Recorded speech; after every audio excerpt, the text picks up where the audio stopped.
Hey there guys, DMO73 here. Before we jump into the spoilers, I just thought I should give you guys this update. I know that you guys know that I was at the GP in Toronto, so kind of some cool news there. I went with a bunch of friends. We ended up having 99 players, I think it was 99 or 100 players there, so 7 rounds, and I took second place. So I got my unpaid invite back to Worlds, so I get to go to back-to-back World Championships, as well as the Masters Tournament in Vegas, so that's going to be awesome. And I got this. This is, for those of you who maybe haven't seen one, there are prize cards at every GP. You've probably seen my blazer.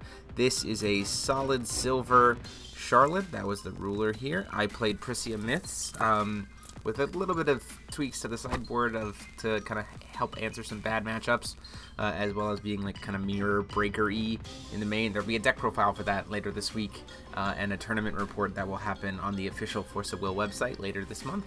Hopefully next week. I'm trying to get that out by then. So yeah, huge, tons of awesome experiences, and I had a great time hanging out with friends, and huge thanks to Carta Magica for putting on the event. And yeah, so I get to go back to Worlds, so thank you to all you guys who are cheering me on. But enough about that. Let's go ahead and just jump right into the last 2 spoiler articles back to back for Echoes of the New World. So let's go. Okay, so here we are with the first set of spoilers. We have our water ruler, finally seeing the 5th one. We have our Dragon Shrine Maiden. So pretty straightforward. She is a Dragonoid. Judgment for 1 blue, energizes for a blue, taps to draw a card. So that's pretty interesting. Don't normally like rulers that have tap effects until you get to like 10 stones, but like later on in the game, if the game gets control-y, that's pretty good. Flips over into Flute, the time-altering princess. She's a 7/8 J-Ruler Dragonoid. When this card enters your field, put all non-Magic Stone cards that were put in from a field into your graveyard this turn into your hand. And she says, release the seal abilities of water cards and spells you control. So everything that was killed or anything that was sacrificed this turn quickly cycled back into your hand. And then for blue and 2, you can flip her back into a ruler. So this means you'll be able to recycle stuff a lot. The releasing of the seal abilities is also really nice because of her low judgment cost. You can flip her back during the upkeep, play something that you need to release, pay 1, flip her back over, recycle some stuff, release the seals. That's pretty cool. And she has her stone, the time-altering magic stone. Just taps to produce blue, or you can tap and banish it to shuffle up to 3 target non-magic stone cards from their graveyards back into the deck. So she gets to kind of rewrite her deck in that sense, bringing stuff back from the grave that you might have wanted. Now she has Flute's Water Dragon, who is a dragon, 1/4 for 1, and it says you may rest this recovered card to call a stone rather than rest your J-Ruler. So this is very, very interesting. The fact that you can now use this, now remember you can only call 1 stone per turn, but the fact that you can use a creature to rest for a stone, and then you can use Flute to tap to draw a card, so that kind of mechanic makes a lot of sense. But then also, this works for any J-Ruler, just make sure that is obvious here. So previous rulers we've had that have tap abilities will also be able to make use of this. And it has Seal 5. This card gains the following text as long as you control 5 or more magic stones. It gains +4/+4 and flying. So think about it this way. You're on the draw, you go energize into this, tap this guy for a stone to get blue, blue judgment to energize, use the blue to flip. So now you have Flute and this guy and a stone on turn 1, and this guy will have his seal released, so he'll be a 5/8 flyer, all on turn 1. So that's pretty interesting. And then next turn, you can either rest Flute to tap a stone, or you can use this guy to tap for a stone, and he's already released, so he's got a really strong body. So that's just interesting, and we'll see how exactly that plays out. Now we have the Truth of Time, so it's a blue ancient magic. It says draw a card, or seal 6, draw a second card. So essentially this is Pot of Greed for 1 blue, but only after you've sealed. So that's pretty interesting. I definitely like that. As the game goes on, that becomes just better. Now we have Flutes Awakening, also a blue.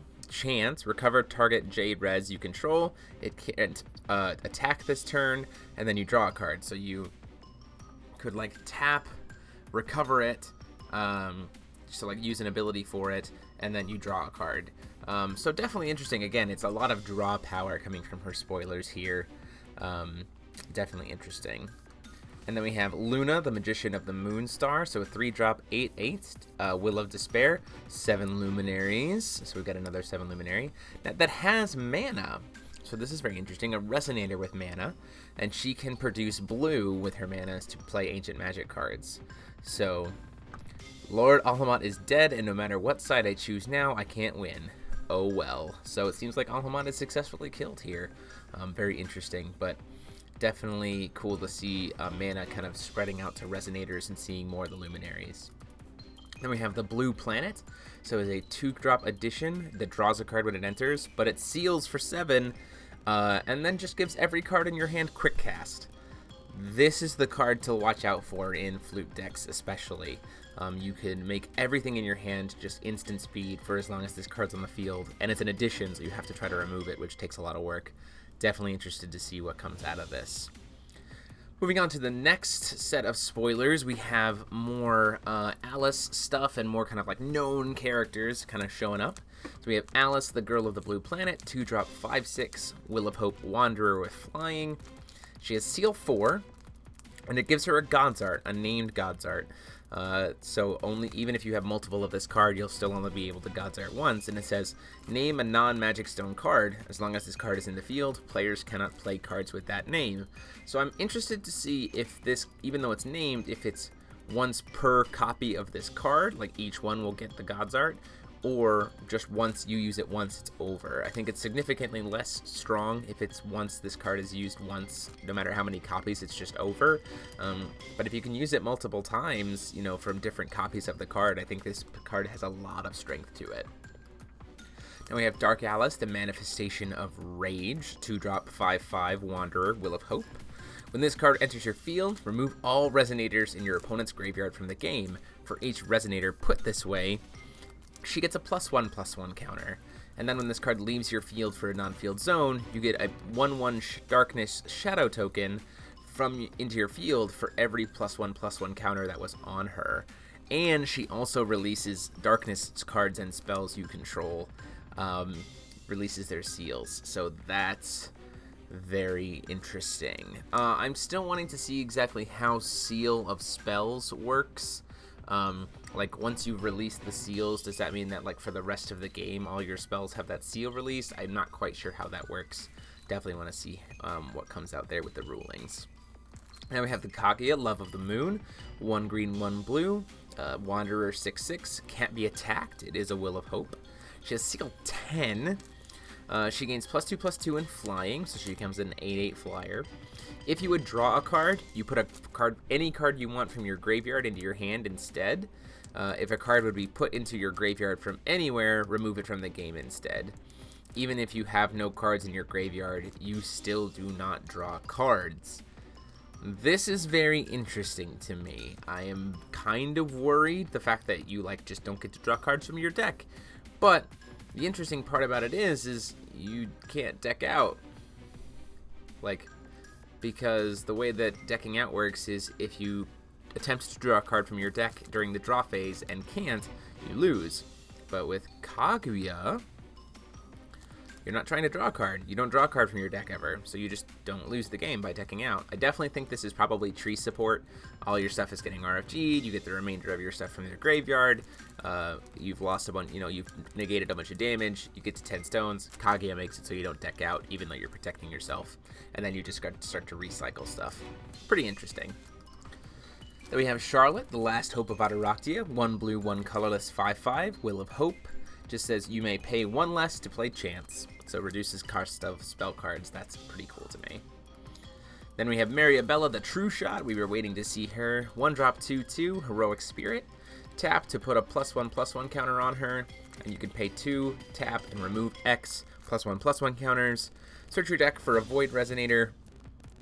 Total cost X or less, put it into your field, then shuffle the deck. So she gets to, kind of bring out machines. So a very interesting kind of long game machine support card, or void card. Next up we have Prissy, ready for the final battle, cheering herself on here. So she is a 5 I really like this card a lot. So she's a 5-cost 10/10 Will of Hope Beast. When this card enters your field, or whenever it attacks, destroy target Resonator you control with attack equal to or less than this card's attack. And if you do, put 2 +1/+1 counters on it. So it enters, it kills something, becomes a 12/12. Next turn it swings, kills something, becomes a 14/14. Next turn swings, kills something, becomes a 16/16. It's this kind of repeatable threat that keeps getting Resonators off the board. And yeah, it's pretty interesting. It is seems like it is a mandatory trigger, so if she's the only Resonator on board, I'm wondering if she has to kill herself. But that's a ruling we'll have to wait and see.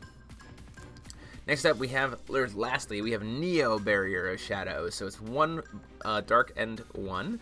Your opponent plays one colorless more to play activate abilities of Resonators you control.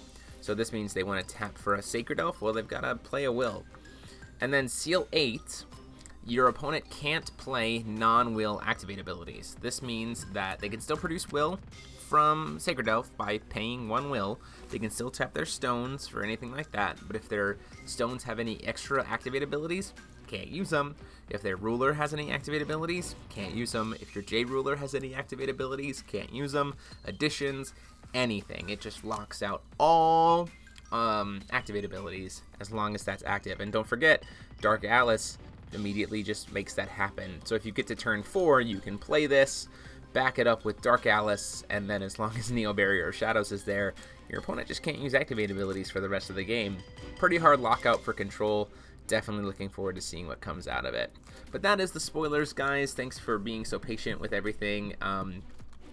And we'll have the full database up tomorrow, I believe. So go and check that out to see all the cards. And then next week, like I said, will be the pre-release kind of special for Echoes. As well as later this week, I'm going to be doing the deck profile that I used in Toronto. So until that time, guys, go ahead and let me know what you think about these cards and what decks you want to play them in, what ruler you're most excited for. Go ahead and like, comment, subscribe, and share out the video. And until then, this is DMO73 signing off.